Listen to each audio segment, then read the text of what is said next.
I've explored Earth's extreme environments for decades, and, few creatures fascinate me more than the Arctic fox.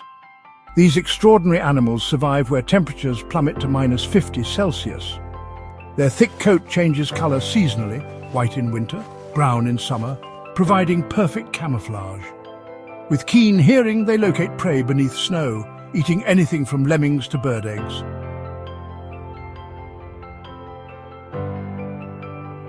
Sadly, climate change threatens their icy realm, making conservation efforts crucial for these remarkable adapters.